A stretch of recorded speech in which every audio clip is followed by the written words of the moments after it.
Buenos días a todos. Es un muy buen día para verle las caras. Hay mucha gente que hacía ya mucho tiempo que no veía y me alegro de verles a todos las caras en persona y no solamente por Zoom, que ya nos estábamos cansando un poco del Zoom. Pero también gracias a todos los que están viéndonos desde casa, por internet. Si no me conocen, mi nombre es Juan Navarro, soy el pastor asociado de la Iglesia de Heights en Español y les doy la bienvenida otra vez si están aquí en la capilla con nosotros, tanto como si están en casa. Les quiero hacer una pregunta hoy. ¿Han conocido alguna vez a una persona adulta que se comporta como un niño? Esos hombres ya de 35 años que siguen viviendo con sus padres, que solamente comen sándwiches y macarrones con queso y que están todo el día jugando a la videoconsola, aunque todavía tienen 35 años. ¿Quién de ustedes, mujeres, se querría casar con un hombre así, con una persona así? Nadie quiere casarse con una persona así porque aunque sean adultos físicamente por afuera, se siguen comportando como un niño. Un adulto tiene que ser maduro. La madurez no es solamente por fuera de cómo somos físicamente, como si tenemos arrugas, si tenemos canas, ya estamos envejeciendo, sino que es por dentro, es nuestro carácter, es cómo nos comportamos, es qué aportamos a otras personas, es cómo tratamos a los demás. Hay muchos cristianos en las iglesias hoy en día que son como este hombre de 35 años del que les hablo. Hay mucha gente que lleva muchísimo tiempo en la iglesia o que pusieron su fe en Jesucristo hace ya muchísimos años, pero que siguen siendo bebés en la fe. El hecho de que por fuera sean adultos físicamente no quiere decir que por dentro sean adultos maduros. Hay muchos cristianos que vienen a las iglesias a comerse su sándwich y sus macarrones con queso espirituales que les preparamos los pastores cada domingo y después se van porque ya se sienten satisfechos, ya se sienten en paz porque han comido y se van a jugar a la videoconsola hasta el domingo que viene, que vuelven a venir a consumir otra vez. Este es un problema muy, muy grande en nuestras iglesias hoy en día, porque este no es el propósito al que los cristianos hemos sido llamados. Los cristianos estamos llamados a ser maduros, no solamente por fuera, sino por dentro. ¿Y cómo conseguimos esta madurez individualmente y como iglesia? ¿Cómo conseguimos esta madurez? De eso es de lo que quiero que hablemos hoy. Hoy vamos a ver que el poner en práctica nuestros dones espirituales en amor unifica a la iglesia y también va a hacer que la iglesia madure conforme a la estatura de Cristo. Para ver todo esto, hoy vamos a ir al capítulo 4 de Efesios, versículos 1 al 16. En la predicación de hoy vamos a estudiar este pasaje versículo por versículo, como lo hacemos normalmente, y vamos a ver cómo conseguimos esta madurez como iglesia cuando practicamos el altruismo en amor, el servicio en amor, y por último vamos a hablar del éxito del amor. Esos son los 3 puntos de la predicación de hoy: altruismo en amor, servicio en amor y éxito del amor. ¿Por qué no se levanta como respeto a la palabra de Dios y me acompaña en la lectura de Efesios capítulo 4, versículos 1 al 16? Dice así: Por eso yo, que estoy preso por la causa del Señor, les ruego que vivan de una manera digna del llamamiento que han recibido, siempre humildes y amables, pacientes, tolerantes unos con otros en amor. Esfuércense por mantener la unidad del Espíritu mediante el vínculo de la paz. Hay un solo cuerpo y un solo espíritu, así como también fueron llamados a una sola esperanza, un solo Señor, una sola fe, un solo bautismo, un solo Dios y Padre de todos, que está sobre todos y por medio de todos y en todos. Pero a cada uno de nosotros se nos ha dado gracia en la medida en que Cristo ha repartido los dones. Por esto dice: cuando ascendió a lo alto, se llevó consigo a los cautivos y dio dones a los hombres. ¿Qué quiere decir eso de que ascendió, sino que también descendió a las partes bajas, o sea, a la tierra? El que descendió es el mismo que ascendió por encima de todos los cielos para llenarlo todo. Él mismo constituyó a unos apóstoles, a otros profetas, a otros evangelistas y a otros pastores y maestros, a fin de capacitar al pueblo de Dios para la obra del servicio, para edificar el cuerpo de Cristo. De este modo, todos llegaremos a la unidad de la fe y del conocimiento del Hijo de Dios, a una humanidad perfecta que se conforme a la plena estatura de Cristo. Así ya no seremos niños zarandeados por las olas y llevados de aquí para allá por todo viento de enseñanza y por la astucia y los artificios de quienes emplean artimañas engañosas. Más bien, al vivir la verdad con amor, creceremos hasta ser en todo como aquel que es la cabeza, es decir, Cristo. Por su acción todo el cuerpo crece y se edifica en amor, sostenido y ajustado por los ligamentos según la actividad propia de cada miembro. Oremos. Señor, te damos gracias por tu palabra, gracias por darnos vida, aliento esta mañana, salud para poder venir a la que es tu iglesia, también a los que nos están viendo por internet. Gracias por permitirles a todos ellos estar con nosotros por internet. Gracias otra vez, Dios, por tu palabra. Te pedimos que nos abras los oídos, los ojos y los corazones para que podamos entenderla y para que podamos interiorizarla y practicarla en nuestra vida para que nos cambie y seamos más y más como tu Hijo Jesucristo. Te lo pedimos en su nombre. Amén. Se pueden sentar. Como ven, como han visto en la pantalla seguramente, hemos cambiado la imagen de esta serie de predicaciones. Seguimos en Efesios, pero estamos haciendo una transición, y no porque nosotros queramos, sino porque Pablo, el autor de Efesios, está haciendo una transición en este libro de Efesios. Si se acuerdan, en los primeros 3 capítulos de Efesios, Pablo nos habla de muchas cosas, pero Pablo nos hablaba de cuál es el plan de Dios de consumar todas las cosas en Cristo Jesús. Y nos hablaba Pablo hacía una reflexión él mismo de cómo ese llamado que él había recibido de Dios, de cómo ese llamado le cambiaba la forma en que él veía al mundo, cómo ese llamado que él había recibido de Dios cambiaba la forma en que él debía tratar a los demás. Aquí Pablo va a hacer un cambio y va a empezar a hacer una reflexión de el llamado de Dios para los efesios. El llamado de Dios para la iglesia. Y va a hablar Pablo de cómo los efesios, la iglesia, cómo ellos se deben comportar, cómo ellos deben ver el mundo, cómo ellos deben tratar a los demás, basados en este llamado de Dios para la iglesia. Y como les digo siempre, Pablo escribió esto a los efesios, pero nosotros lo podemos aplicar a nosotros como iglesia local aquí en The Heights en español. Vamos a empezar con el primer punto que les digo, altruismo en amor. En el versículo 1 vemos a Pablo, como le dice a los efesios, que vivan una vida digna del llamamiento que han recibido. Y yo les voy a argumentar que este llamamiento que han recibido de Dios es un llamamiento que está caracterizado por el altruismo. ¿Y qué es esto del altruismo? Seguramente hay algunos de ustedes que no han escuchado esta palabra nunca. El altruismo es lo contrario del egoísmo. El altruismo es buscar siempre el bien para la otra persona en vez de para uno mismo. Eso es el altruismo. Y todos, dice Pablo, todos tenemos un llamamiento al que hemos sido llamados. No solamente los pastores, sino que absolutamente todos los cristianos tenemos un llamamiento al que hemos sido llamados, tenemos un propósito.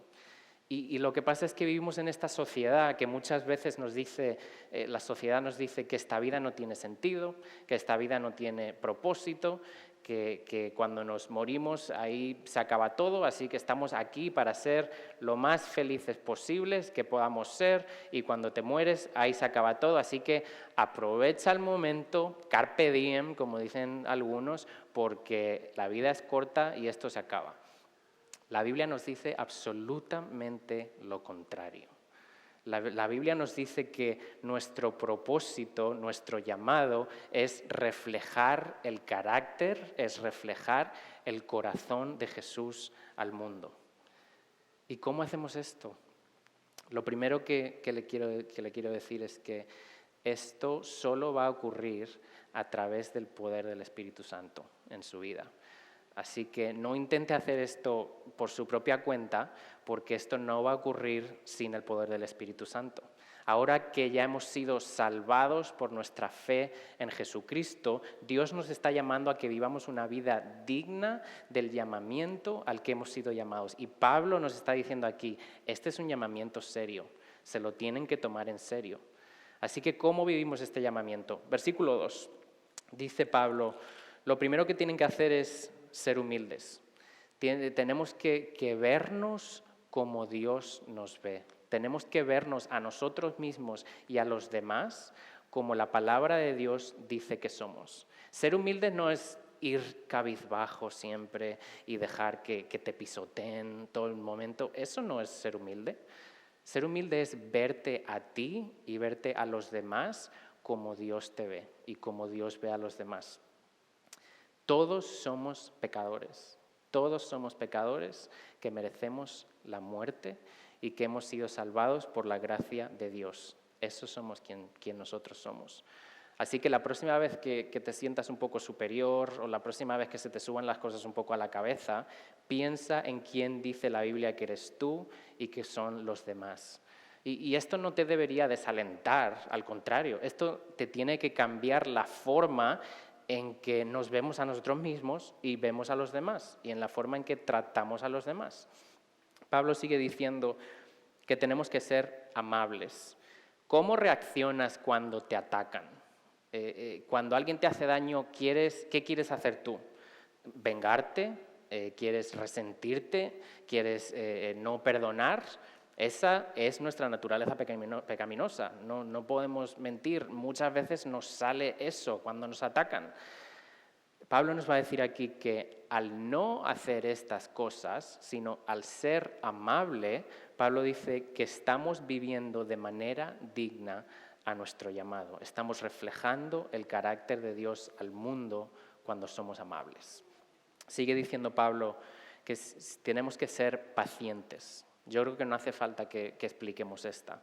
Tenemos que ser pacientes. La paciencia es aguantar sin perder los papeles, aunque alguien no te caiga bien, aunque alguien te esté molestando, aunque tu esposo o tu esposa te esté sacando de tus casillas y le quieras estirar de los pelos. Pablo nos dice que estamos llamados, los cristianos, estamos llamados a ser siempre pacientes. Y otra vez, esto no es posible fuera del Espíritu Santo. Y por último dice que seamos tolerantes los unos con los otros en amor. Yo creo que este es el resumen de las anteriores. Tenemos que tolerarnos en amor, tenemos que respetarnos, aun cuando no nos apetezca respetarnos. ¿Para qué?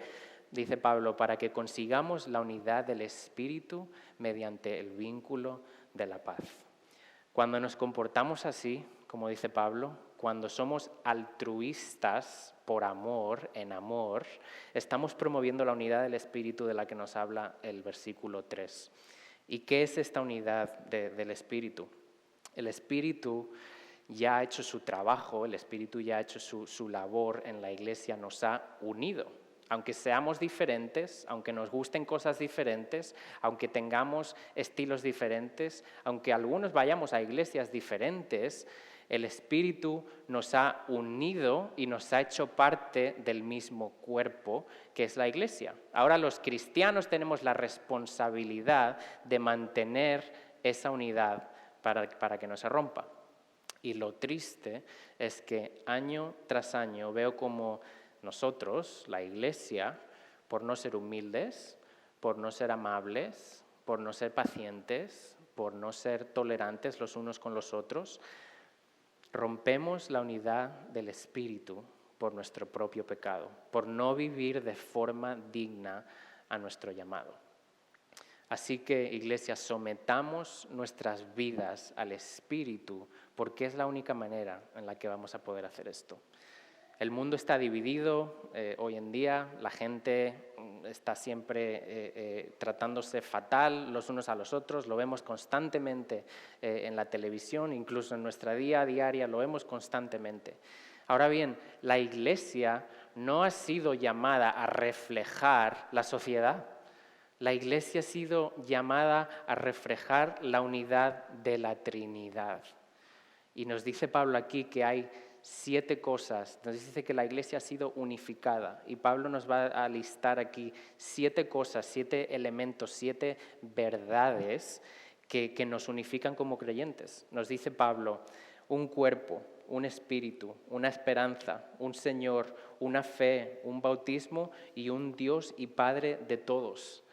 Los creyentes somos un solo cuerpo, somos la Iglesia y somos distintos a los demás. ¿Por qué? Porque nos caracterizamos por la unidad. Y es esta unidad que es solamente posible gracias al poder y al trabajo del Espíritu Santo que vive en nosotros. Los cristianos tenemos una sola esperanza cuando estemos con Dios en el futuro, en su presencia, una esperanza que compartimos con todos los creyentes. Tenemos un solo Señor, el Señor nuestro Dios, una sola fe en Jesucristo, basada en lo que nos dice la palabra de Dios, un bautismo que simboliza nuestra unión con Cristo en su muerte, en su sepultura y en su resurrección, y que también simboliza nuestra incorporación al cuerpo de Cristo, que es la Iglesia. Y termina diciendo, un solo Dios y Padre de todos, que está sobre todos, por medio de todos y en todos. El punto aquí, Iglesia, es que no solo vemos cómo la sociedad está dividida, sino que la Iglesia a veces está dividida también. Está dividida en denominaciones que no se llevan bien, está dividida a veces en estilos de alabanza, está dividida incluso en razas a veces. Estamos siendo desobedientes a Dios porque no estamos mostrando al mundo la unidad de la Iglesia.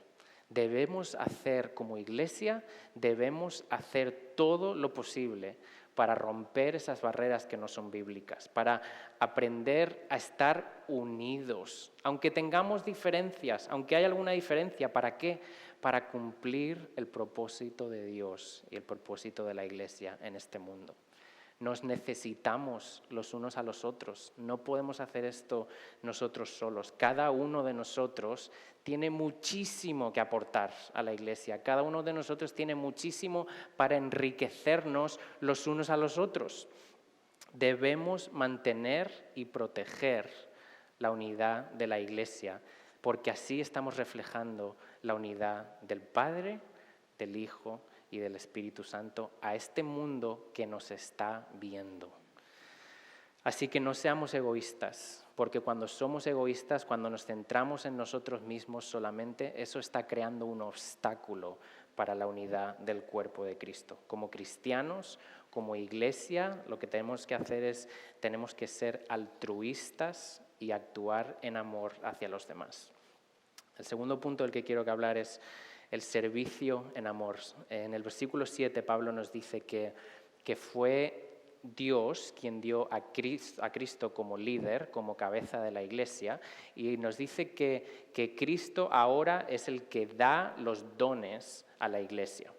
En los versículos 8 al 10 vemos como Pablo está citando un Salmo 68, que más que salmo parece un trabalenguas, pero vemos cómo cita este Salmo 68 y está haciendo alusión a Cristo, en el descenso de Cristo a su tumba, a su muerte, y también está haciendo alusión a su ascenso, a su resurrección, a su triunfo. Así que no solamente vemos a un Cristo que desciende hasta las partes más bajas de la tierra para morir por su pueblo, sino que también vemos a un Cristo que asciende hasta los cielos. Y desde esa posición exaltada como el vencedor, Él es el que está bendiciendo a su pueblo, a su cuerpo, con dones que unifican a la Iglesia y que la hacen crecer, que la hacen madurar hasta la estatura de Cristo. En los versículos 11 al 12, Pablo nos da una lista de algunos de los dones que Cristo ha dado a la Iglesia. A pesar de que somos una Iglesia unificada por el Espíritu, unida, somos una Iglesia diversa. Somos distintos y a cada uno de nosotros se nos han dado dones distintos. Los dones no son todos iguales. Cristo nos ha dado dones y habilidades diferentes. Cada persona es distinta, cada persona tiene don o dones distintos. Dice aquí Pablo, dice que hay apóstoles, personas que son enviadas a plantar iglesias, a proclamar el evangelio en otras ciudades, en otras naciones. Dice que hay profetas. Profetas son personas que dan un mensaje del Señor, siempre de acuerdo a su palabra. Evangelistas, personas que tienen el don de compartir el evangelio con naturalidad, pero con poder y con eficacia. Yo me pongo aquí arriba los domingos, les doy un mensaje de la palabra de Dios, pero yo me tengo que preparar, yo tengo que estudiar mi tiempo, yo tengo que practicar la predicación bastantes veces antes de subirme aquí. A los evangelistas les viene, es su don, es natural para ellos, empiezan a hablarte del evangelio de forma sencilla, con naturalidad, pero otra vez con eficacia y con poder. Y esto no significa que solo los evangelistas tengan que predicar el evangelio. La palabra es bien clara, nos dice que tenemos que estar listos para compartir el evangelio en cualquier momento.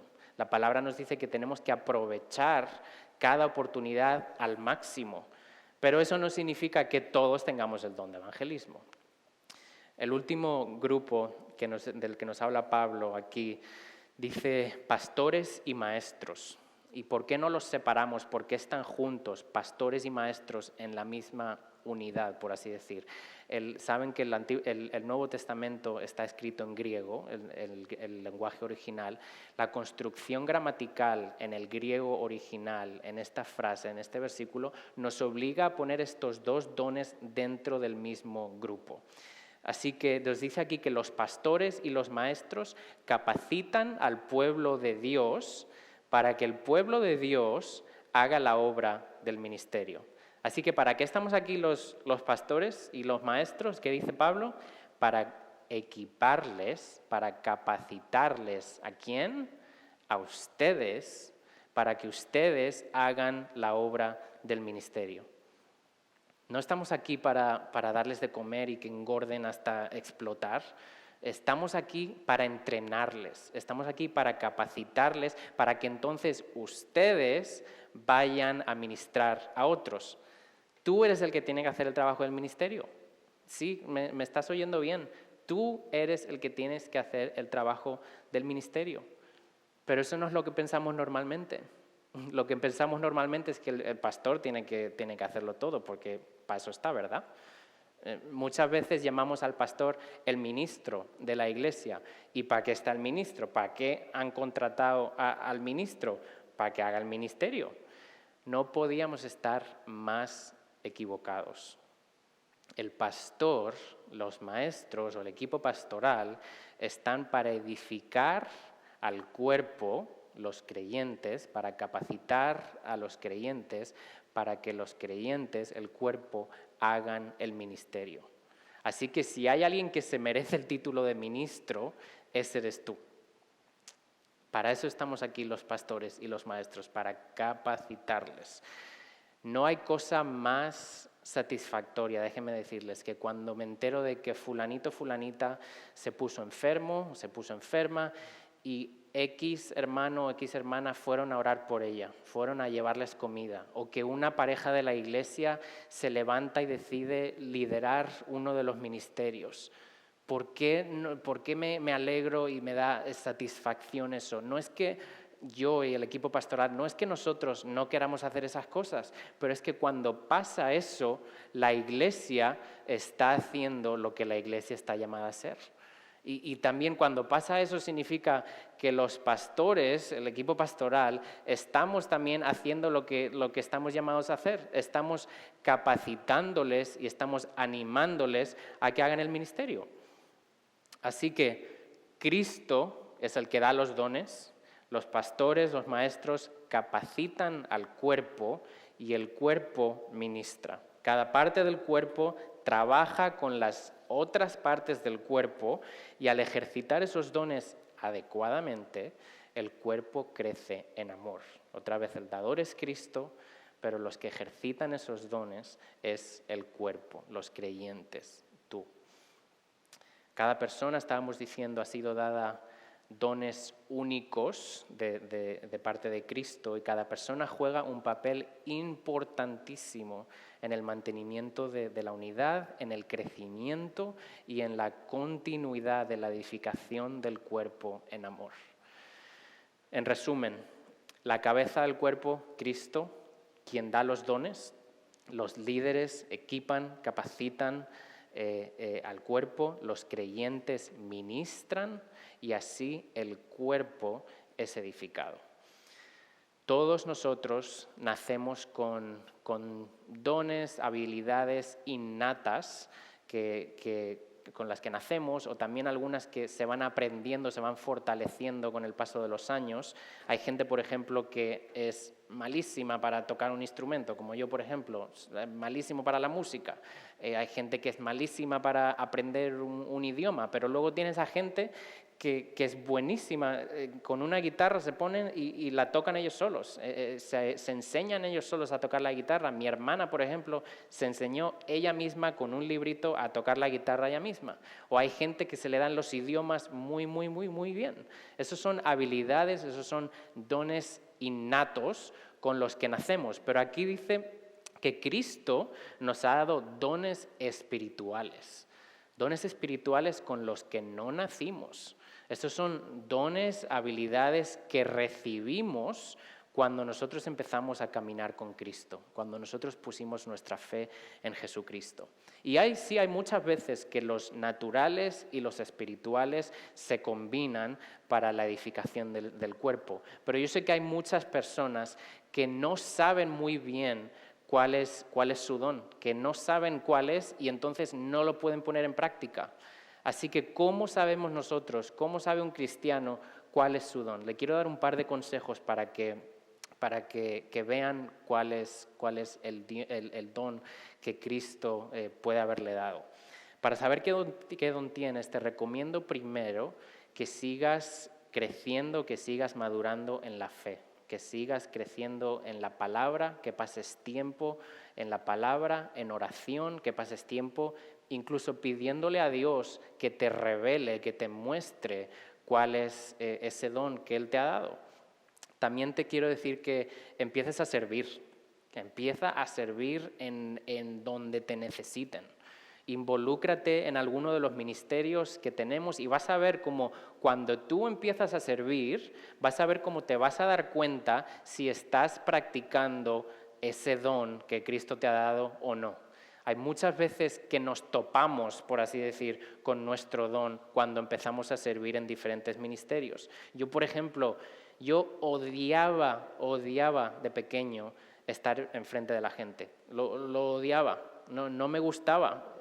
Y si me conocen bien saben que yo soy más bien callado, que yo no hablo mucho, que a mí no me gusta ser el centro de atención, para nada. Pero con el paso de los años, con mis estudios en el seminario, Dios me fue guiando a la enseñanza. Y también si no hubiera sido por pastores como el pastor Miguel, que me dio la oportunidad de enseñar, de predicar, y si no hubiese sido por mi propia respuesta, mi decisión de decir que sí a esa oferta y ponerme a enseñar y a predicar, yo no habría encontrado el don de la enseñanza.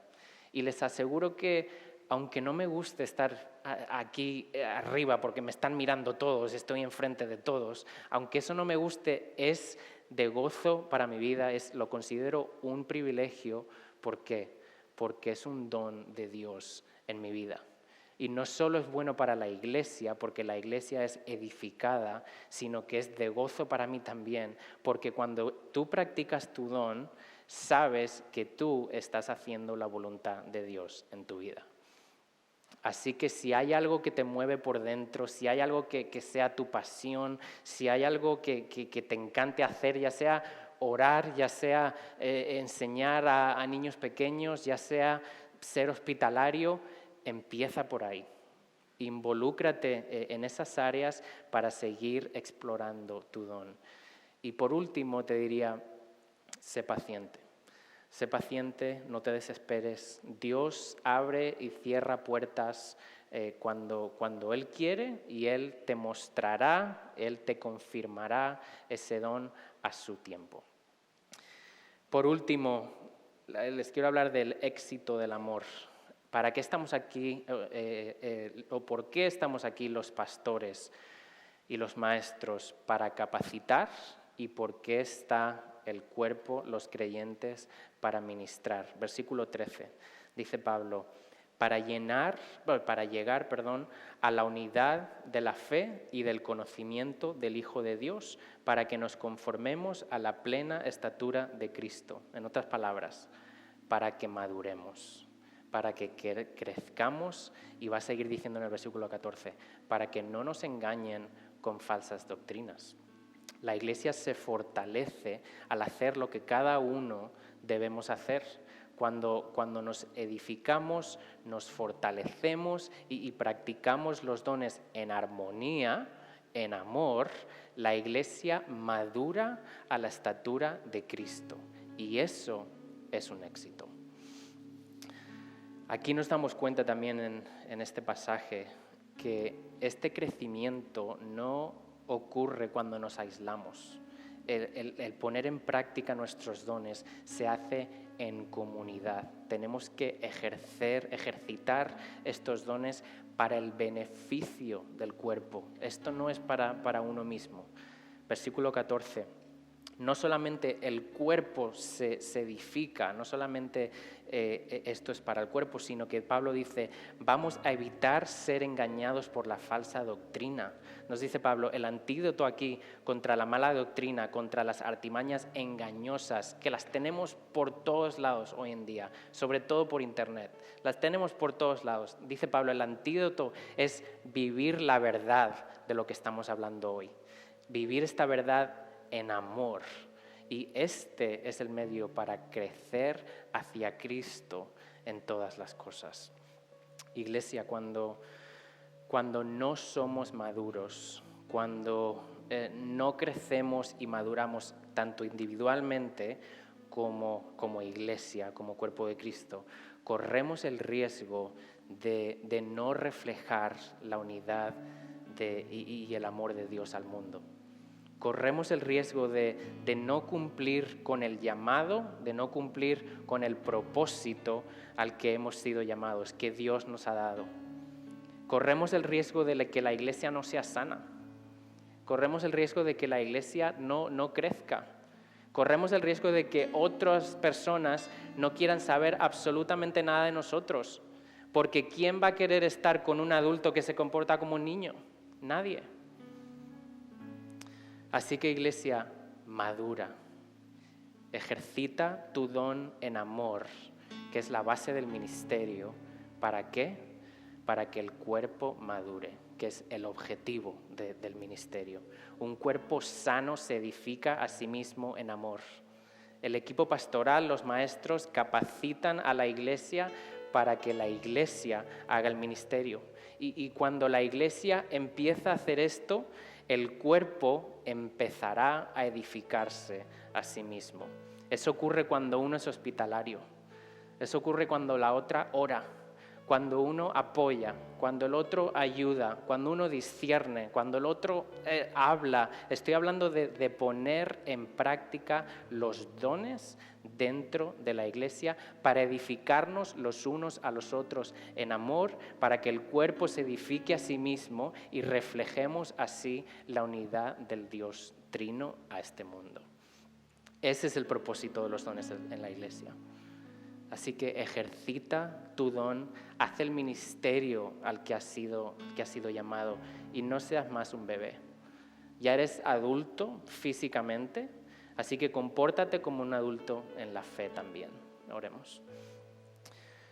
Señor, gracias por haber mandado a tu Hijo Jesucristo, que no solamente nos salvó, no solamente nos rescató en la miseria espiritual en la que nos encontrábamos, sino que en este pasaje nos recuerda Pablo que nos ha bendecido tanto, nos ha bendecido con dones que tienen un propósito, que es hacer a la iglesia madurar hacer a la iglesia crecer en